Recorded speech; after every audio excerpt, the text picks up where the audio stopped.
Okay folks, well we're here at Jacobite Loch Ness Cruises, and today what we're going to be doing, we're going to go and take a ride on that boat there, the Jacobite Maverick, and we'll take a ride all the way down to Loch Ness and down to the castle. So this is the boat that we'll be going on, the Jacobite Maverick. Hello, how are you? How are you? Yeah, is this the boat we're going on? The boat you'll be going on. That's fantastic. Oh. Thank you, thank you. And what a gorgeous day it is. No, it's beautiful today. Yeah, let's hope it lasts. Yeah, exactly. Thank Like you. blue sky. Are we okay to board? Yeah, welcome on board. Head that way. Thank you.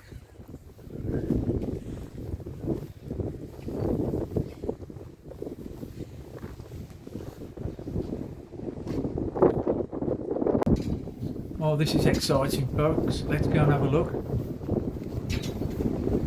Well, plenty of viewing areas. There's a warm saloon there where we can get drinks, coffees, teas, alcohol. And that's looking back towards the Urquhart Loch. Let's go and have a quick look upstairs, see what this is like. Plenty of seats up here. It's a bit windy though. Let's just take a look over there. That's the Caledonian canal that you can see that we're sitting on. And there we go, that's where we're heading. Hi folks, and welcome back to my channel, Rummy in the Highlands. Now today we're going to travel all the way down on the Caledonian Canal, down into Loch Ness, and then eventually down to Urquhart Castle. So stick with me while we sail along. We've just left the small village of Urquhart in the Scottish Highlands here, and we're on a very small section at the moment of the Caledonian Canal. Some of you may have heard of that. Now, it finished being built in 1822 and it was designed by Thomas Telford. Again, some of you may have heard of Thomas Telford, a very famous engineer. Now, the Caledonian Canal is quite ingenious really, because it connects four lochs together, L-O-C-H, which is the Scottish word for lake. The first loch that we'll be going into today, that this joins onto, is Loch Dock 4. Then there's another short section of Caledonian Canal which will take us into Loch Ness, and then from there it goes out to Loch Oy, to Loch Lochy, and eventually out to the Atlantic Ocean. So it was designed to split the Highlands in two, and if you look at a map, you look down on a map of the Scottish Highlands, you'll see quite clearly that they're split into two. Now if you just look to the left, you'll see the water there which is cascading down over that ridge.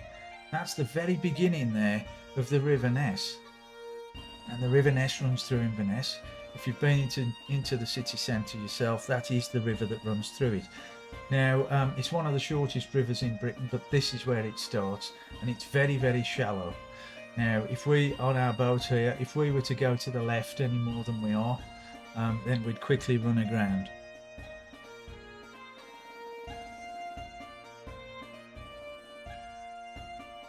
But just looking back now, you will see that's the very beginning, and you can see it just going off to the right there, and that's where it leads down into the city centre.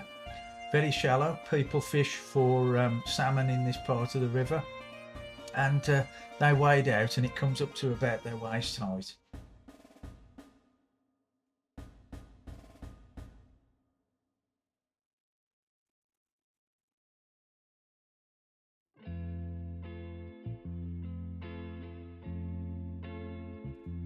Okay folks, so we're just now entering into Loch Dock 4. Now this is a small loch, the first loch that we come into, and you can see on the right there you've got a causeway. Now that's the A82 that runs through the centre of Loch Dock 4. If you were to look on a map, you'd see that the road there, that actually cuts all the way through Loch Dock 4 itself. It's in two halves.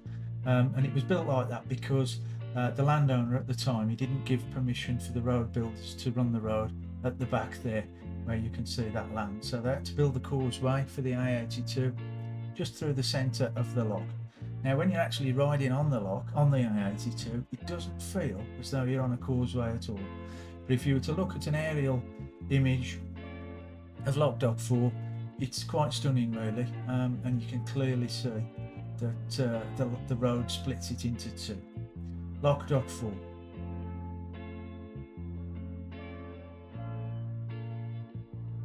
So just as we continue to sail down, look across there and you will see Dock 4 House. Isn't that fantastic? Now that dates back, parts of that house date back to 1780, but the original Dock 4 House was further across to the left. We're just looking at the gable end of that now, one of the gable ends, but the original house was burnt down during the Jacobite rebellion.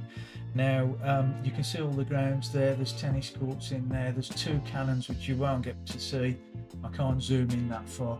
There's 2 cannons in there which date back to the Napoleonic era. Now the family that lived there, it's Alexander Bailey at the moment, he lives there with his family. And parts of it are mentioned in Victorian, Queen Victoria's memoirs.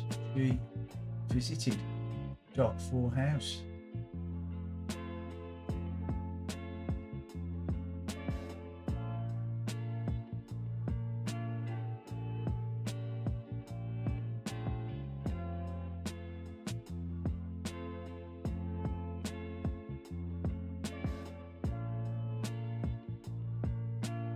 So we're just running out of loch now, and we need to go into the next section of the Caledonian Canal, which you can see just ahead of us there.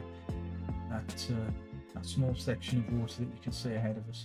And that will take us out onto Loch Ness.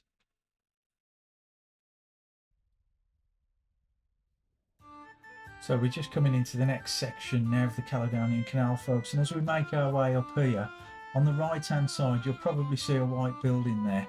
That's a pepper pot lighthouse, built by Thomas Telford back in 1815. Now it's called Bonner Lighthouse. There we go, good view of it there, and it's the smallest manned inland lighthouse in Britain. It's no longer used as a lighthouse, it is a residential dwelling, but years ago it was manned with a paraffin lamp in the front window looking out over to Loch Ness. And if you look very closely as we go around, you might see the chimney that was used to take away the fumes from the paraffin. Now, as I say, it's no longer used as a lighthouse. There is a metal pole at the front of it now with the lights on that's used for the ships and the boats that come through. And then just as we pass that, you'll see on the right, looking straight ahead now, you'll see that small village, and that's called Loch End, because that is the end of the loch. And there's a small pebble beach there that you can just see coming into view. But as we pan round away from Loch End, you will see now the great entrance to Loch Ness.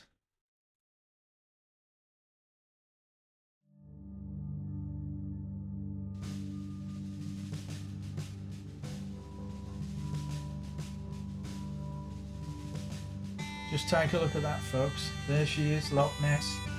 Absolutely stunning on this lovely winter's day. Blue skies as well. We couldn't wish for better. 23 miles all the way down to Fort Augustus from Loch End, which we've just passed through. To the right you've got the A82, and that road runs all the way down past Loch Ness. It goes on forever and ever.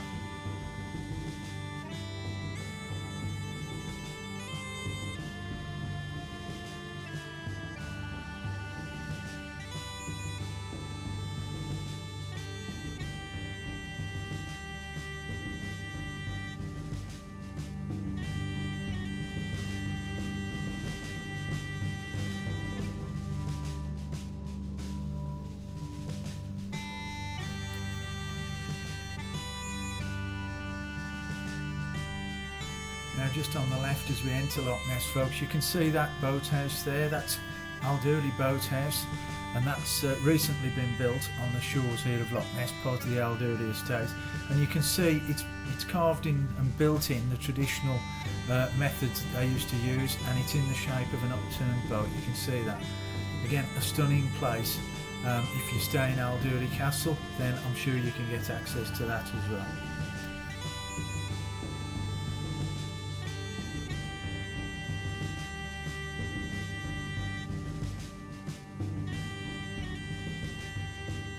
Now just coming up through the trees here, if you look closely you'll see Aldourie Castle. Now this is a 300-year-old baronial castle.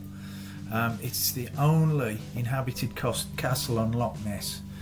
Isn't it fantastic? Can you see it just coming in through the trees there now? Now you can hire this castle. You can't hire just one room though. You've got to hire the whole castle. So you'll need to put some overtime in for that. Isn't it fantastic? And it sits in 500 acres of gardens, all the gardens there. Absolutely well worth a visit.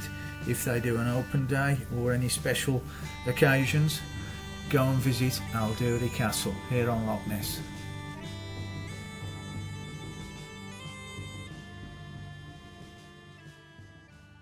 We'll just take a walk downstairs now, folks, down to the stern of the boat. Look at that. Look at the wash there at the back there.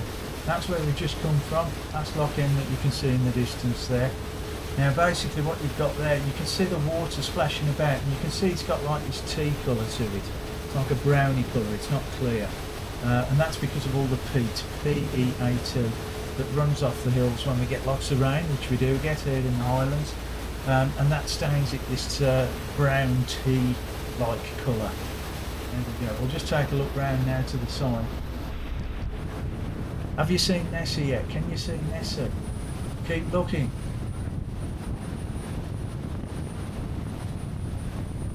We'll have a walk across to the other side now.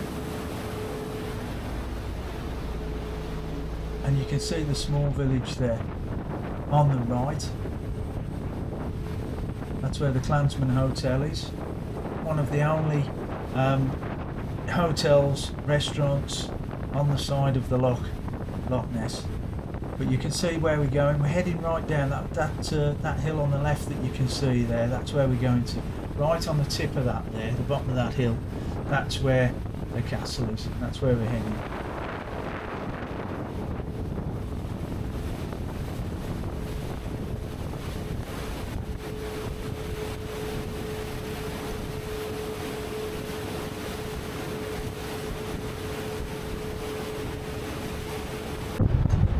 So I've come back upstairs now, folks. It's really windy. I hope you can hear me. We're looking straight down the loch now. You can't actually see the other end of the loch because it's too far away. It's right the way down in the distance, all the way down to Fort Augustus there. But really windy. It's always windy here. The loch never freezes because of the amount of water that is in the loch. But we're heading now down towards the castle. Now, when we get to the castle area, that's Urquhart Bay, and it's also the widest part of the loch. It's also where the most sightings of Nessie have been. So once we get there, keep looking for the monster, because you never know, she may just pop up in front of us.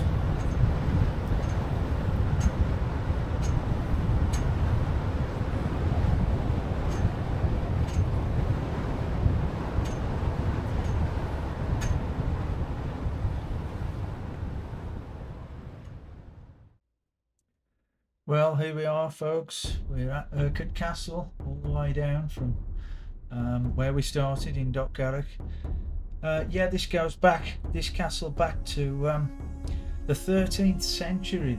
Now, what you're looking at now is the ruin of Urquhart Castle, because it was partially destroyed in 1692 to prevent its use by the Jacobite forces during the Jacobite rebellions there.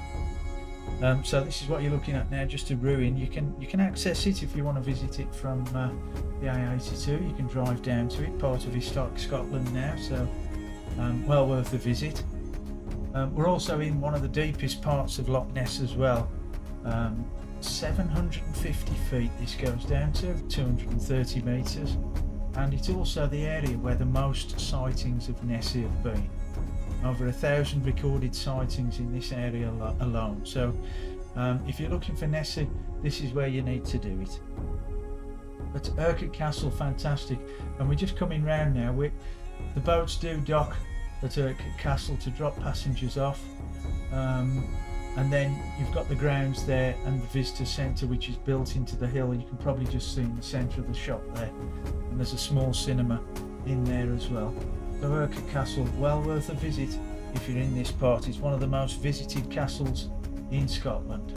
And now we'll head all the way back up. So stick with me, folks.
just what you can see there, folks. We couldn't see it on the way out earlier, but that's the Ness weir, and that was constructed between 1825 and 1830 again by Thomas Telford.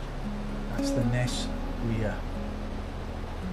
We're getting another good look all the way down there to the right, all the way down the River Ness, the beginning of the River Ness again. And those chevrons that you can see in the water there, those are to keep the boats to the left, because if they were to veer over to the right there, they'd get stuck. So we're just going to slowly bring the boat now back into Dock Garrick, and stick with us to the end because you'll see the boat turn.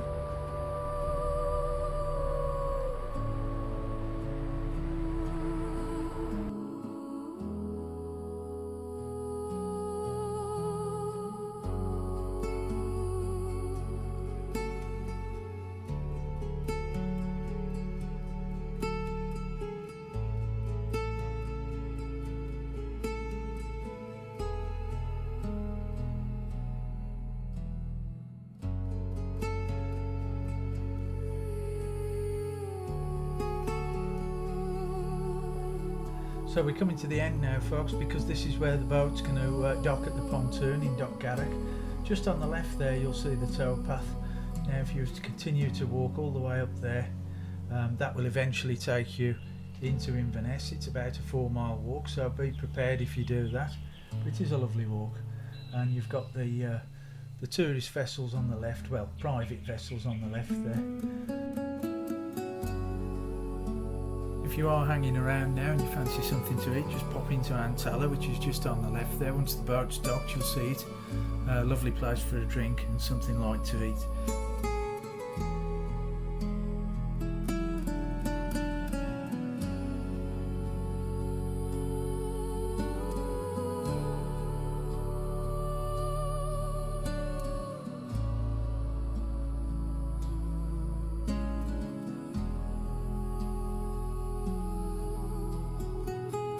There we go, we're just coming to the end now, so the boat will do its turn shortly. We can't fit all facts and figures in about Loch Ness in such a short video, so if you've got any questions, please feel free to comment and down below and ask me. I'll try to answer them. So I'll leave you all to it. Thanks very much for watching. We've got Dock Garrick Lock gates there, the balancing lock just coming into view now. But until the next time, I'll see you all again very soon.